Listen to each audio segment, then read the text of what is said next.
Are you spending your days in negotiations with a small child? Or perhaps your teenager is just really struggling to make a good choice? Well, don't worry, because on today's episode of Mum Show, we're talking discipline.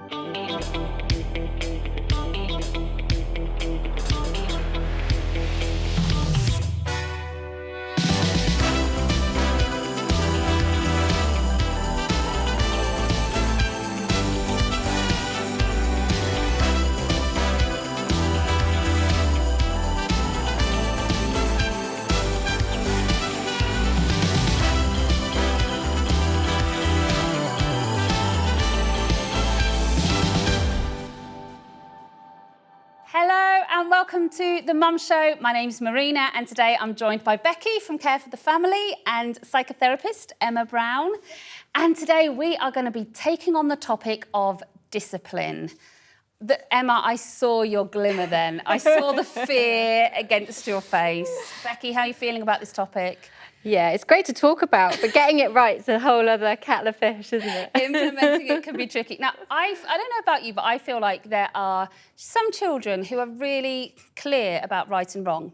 And they're like, there is right and there is wrong. Mm-hmm. And then there are children who are like, there is a whole ocean in between that right and wrong, and I need to swim in every little bit of it, right? And I feel like that's where my children are. Like, they're swimming contently in the ocean, just like, really? Like really prime example, if I'm in the kitchen and I'll say to, like, my daughter, no snacks before dinner, okay? Because we're just about to eat dinner. And she'll go, yeah, of course, that's fine, except for if I'm hungry.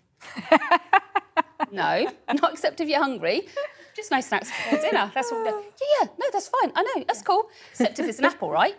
No, not if it's an apple. Get creative. Really no snacks before dinner. Yeah, that's fine. It's not a pre-dinner snack. Well, what is it then? This is my morning snack that I missed, so I'm just eating it now. It's the same amount of snacks in the day, but I'll just have it now.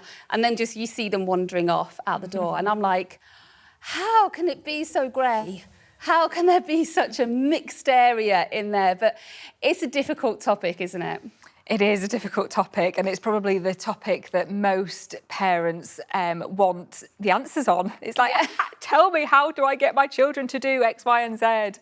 And it's if only it was that simple. But I think there isn't a one size fits all in terms of discipline. I think that's a really, really important point to make. And like you've just said, Marina, our children are all little individual people, and they all have different needs, and they all have different ways of seeing the world. And they all have kind of a different, we have to negotiate differently with each of them. Some children respond really well to kind of very clear, very firm, clear boundaries, and other children really will push against that and need a bit more of a kind of a negotiation or a flexible approach. We may as well all just come to terms with the fact that children are going to push boundaries. They are going to push up against them, but that's not a bad thing though, right? No, and I think it's about our approach to how we give those boundaries, because we at Care for the Family, we talk about different styles of parenting and what your parenting style is. So you've got the authoritarian parent, which is like, these are the rules, there's no movement, and this is how it's going to be. It's very rigid, and we lay down the law, and that's the authoritarian parent. Then you've got the permissive parent, where, there are no rules, and this is just, you can do what you like, and it's fine, and, go ahead, you can go touch the fire, it's fine. Maybe not that extreme, but, there's that permissive parenting style. And then what we try and aim for is the assertive parent, or the authoritative, where you've got boundaries, but the gate is left a little bit open. So actually there's negotiation. So, you can do that if you can go to the park if you make sure that I cross the road with you first, or no, you can't do that because we've got to go out in 10 minutes, so it's not a good idea to go to the park now.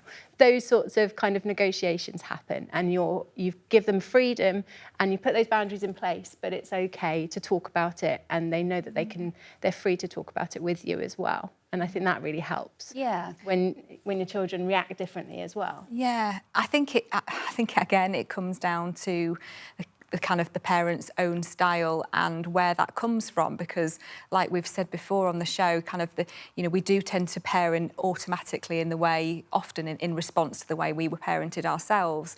And so for my guess is that kind of more authoritarian parenting is likely they're likely to have experienced that themselves, and then that's how they've learned to parent, or perhaps parents who have had that very strict authoritarian discipline then overcompensate by becoming a very permissive parent, when actually we really need to find that middle space, don't we? And that I talk about this middle space between containment and connection all the time, but it's so true when it comes to discipline, because how do we get our children to do what we need them to do and remain connected to them? It's probably one of the hardest things to manage, and it kind of goes with us from the moment probably from about the age of 1, isn't it, where they start to push against those and start to kind of have that sense of autonomy and, am I allowed to put my finger in this plug socket?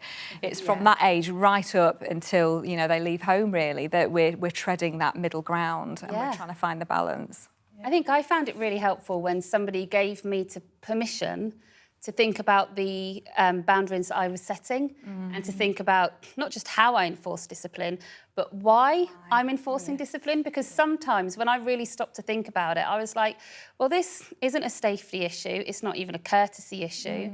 It's a my issue, because right now I'm too tired to have you doing this. And then all of a sudden, I'm disciplining them for trying to fulfill their needs in, needing to run around or something like that. And so it's difficult, isn't it? Because there's how we're disciplining our children, but there's also why we're disciplining our children, and not wanting, at the end of the day, to raise just absent-mindedly compliant kids.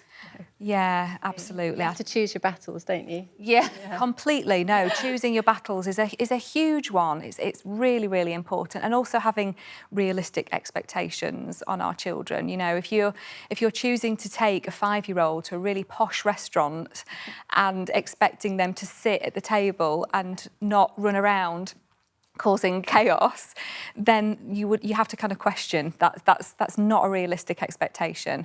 So, in that situation, if you're going to take a 5-year-old to a posh restaurant, you go prepared, don't you? You kind of, you have games to play, you keep them entertained at the table, but you acknowledge that they may want to get up and run around a little while.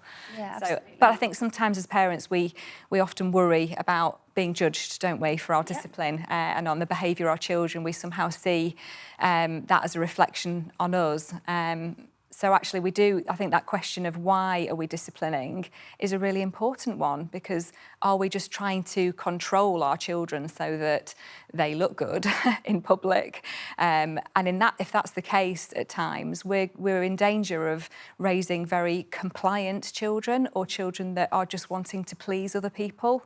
So what does that look like if we're raising a very compliant child? I mean, obviously it looks very peaceful at times when they're younger and when they're doing, what you want them to do. But they do get older and they do grow up. What does that story suggest to us? Well, I think I would be really worried that a child who, has to do as they're told because either for fear of rejection or fear of, upsetting another person, if they're doing that as a young child to their parents, then what's to stop them from, when they're about to get in a car with a group of teenagers, when the designated driver has had a few drinks, what stops them from being able to say, no, I'm not getting in that car?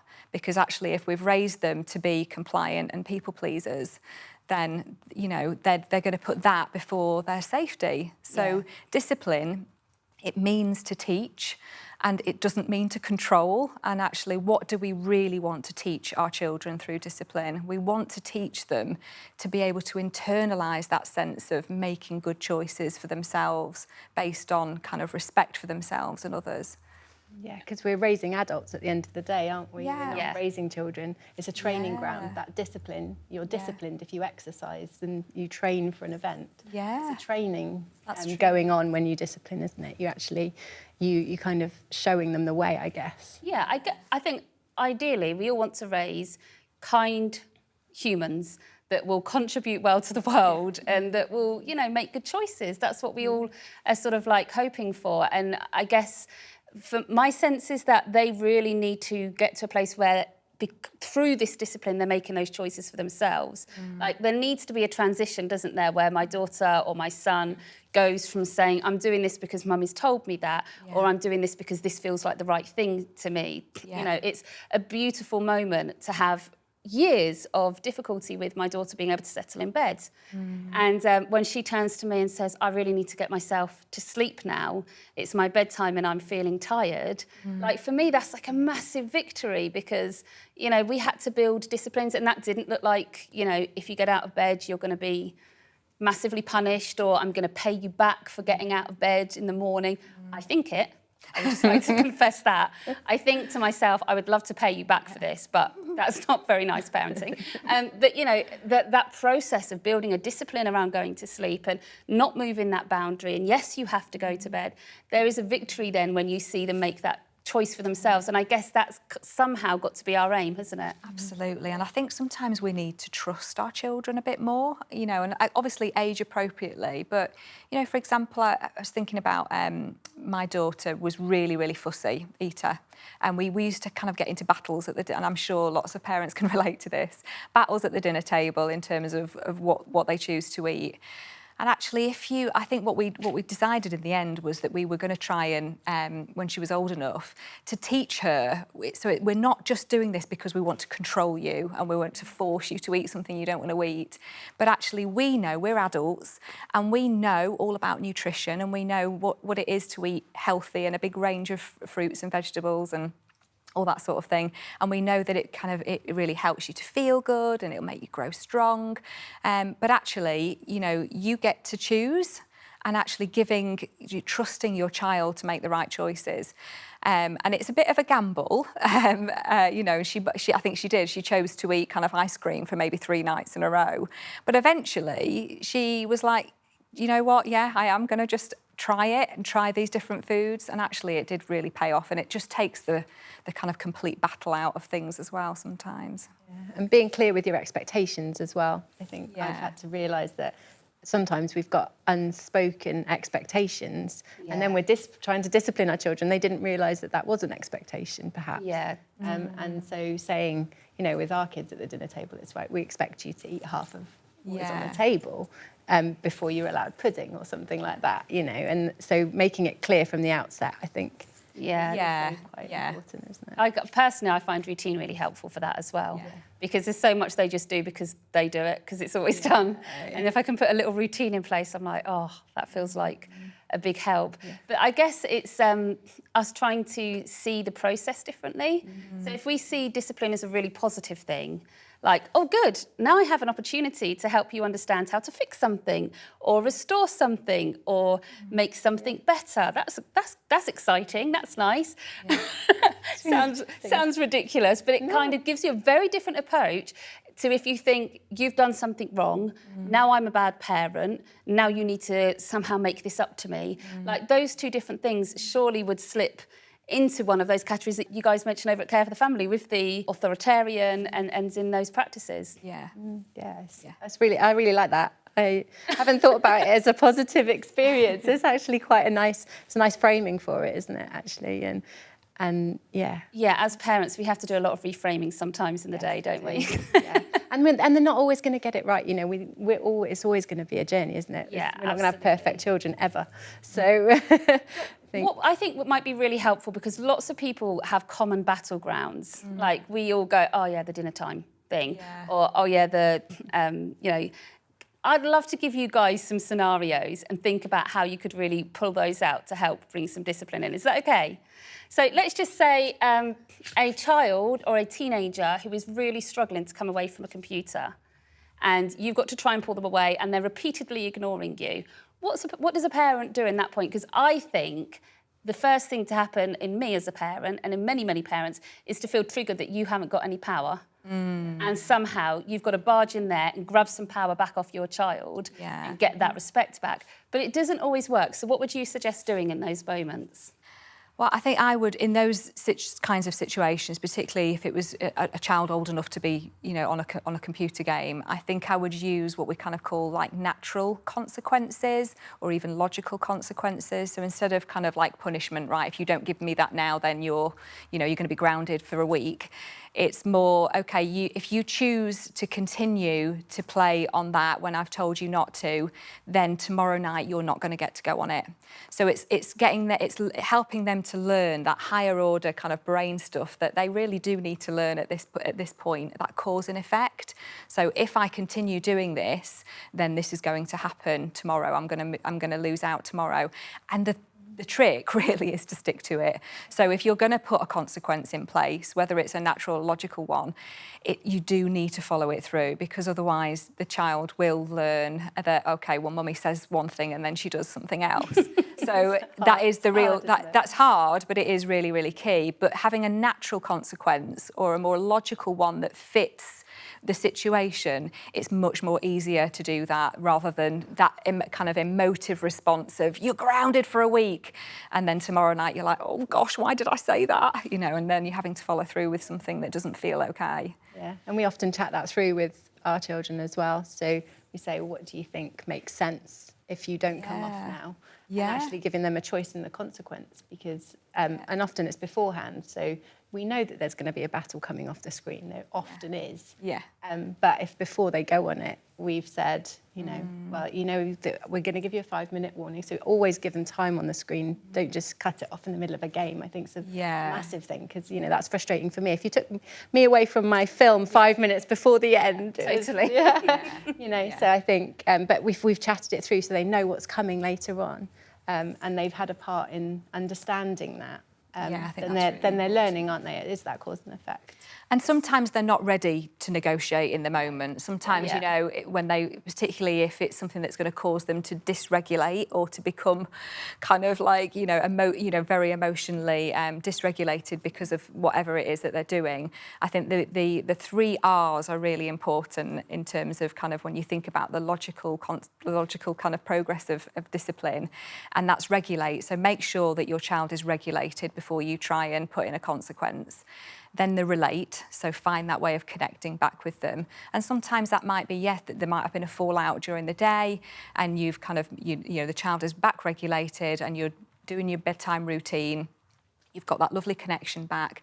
And at that point, the 3rd R, which is reflect. So once they're calm, once they're connected to you, then you can maybe say, you know, today you really struggled with that situation earlier. Do you remember? Talk it through with them. Is there anything that we could have done differently? Is there anything that you could have done or mummy could have done differently to avoid that tomorrow?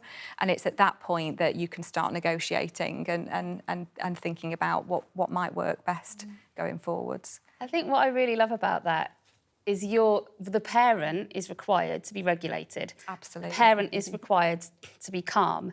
And I think, I mean, I don't know if you've experienced this, but that sense of powerlessness as a parent is quite terrifying. Like, we hate that, don't we?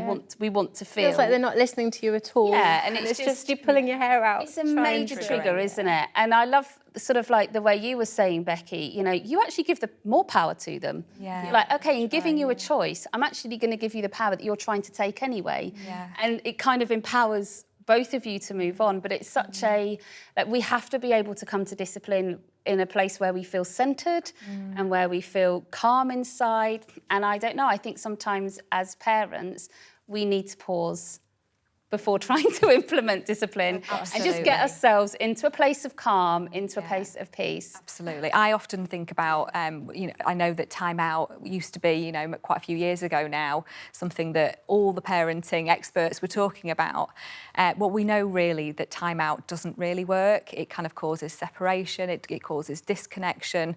And we kind of like we expect our children to just sit on their own and think about your behaviour, think about how, you know, what's just happened.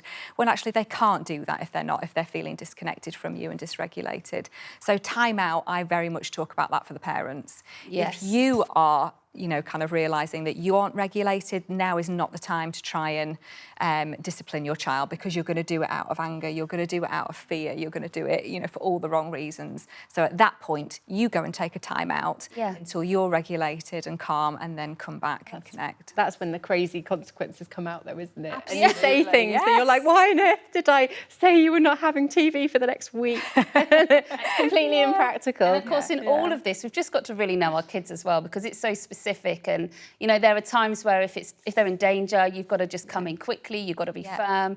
So it is just being so attuned to the situation, to ourselves, to our children, and so much to think about.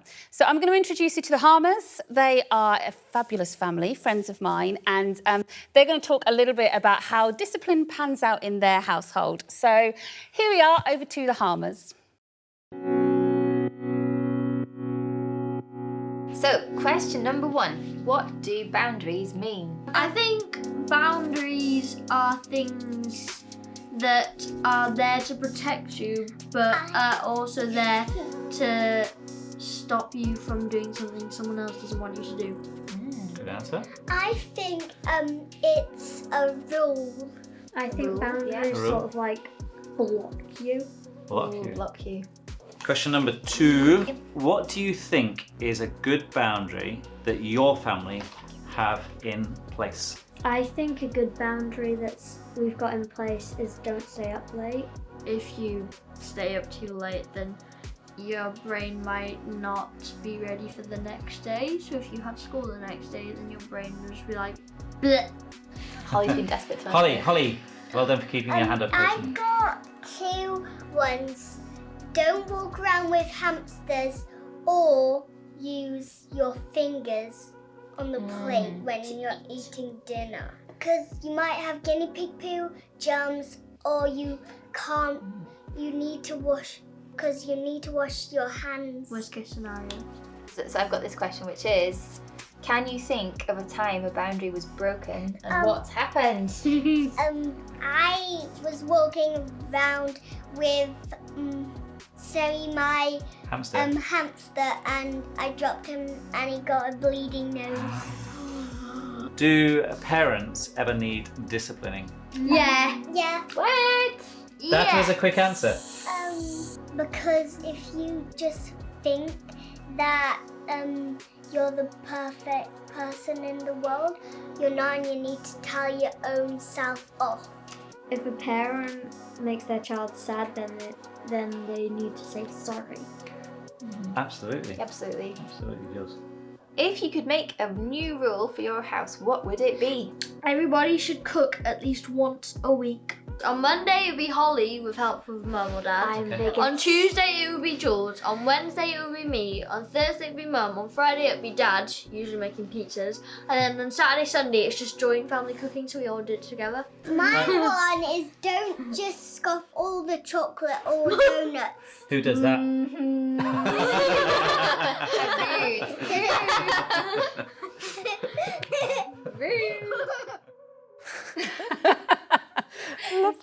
I just like the bit about the hamster on the floor and his nose was bleeding, and that is almost like the natural consequence. I'm not promoting dropping small animals, but you know, that's the sort of thing, and noticing that, isn't it? And you know, the cause and effect of not kind of the rules being there for a reason, like the boundaries being there for a reason. One of the things I really enjoyed about watching the Harmers chat as a family was the sense that, you know, bringing discipline about does not make you a bad person. It makes you a growing person. And I really love that culture that they've managed to evoke in their family, because we need to try and, you know, we can feel bad in the way that we've implemented discipline. We can feel bad in the fact that we weren't regulated. Our children can feel horrendous. They see us getting upset and they feel bad about how upset they left us. And it's like a really easy place for us all to slip in feeling quite shame and quite guilty. And we just don't want that, do we? No, I think it's just so important to separate out the behaviour from the individual. You know, often behaviour is a communication of something as well, isn't it?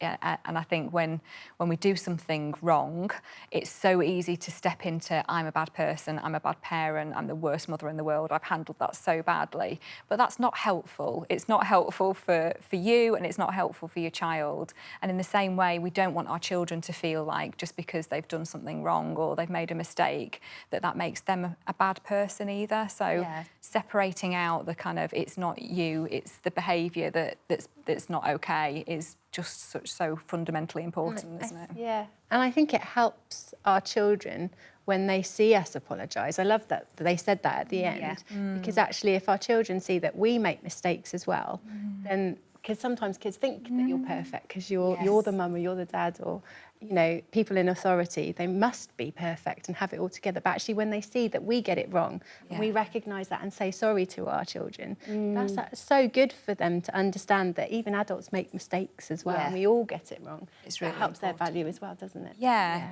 absolutely. It helps them to feel like, gosh, mummy, values me so much that she's prepared to say sorry to me.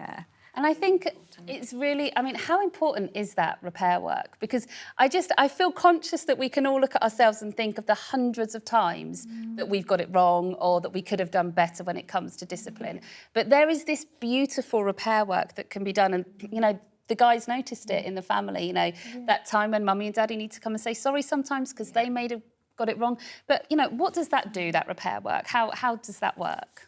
Well, I think it's hugely healing, isn't it? And it's part of that kind of regulate, relate, reflect. To me, it's the relate bit. It's the kind of coming together and that reconnection, and being able to, kind of look at your child in the eyes and really help them to feel seen as well in terms of what's just happened.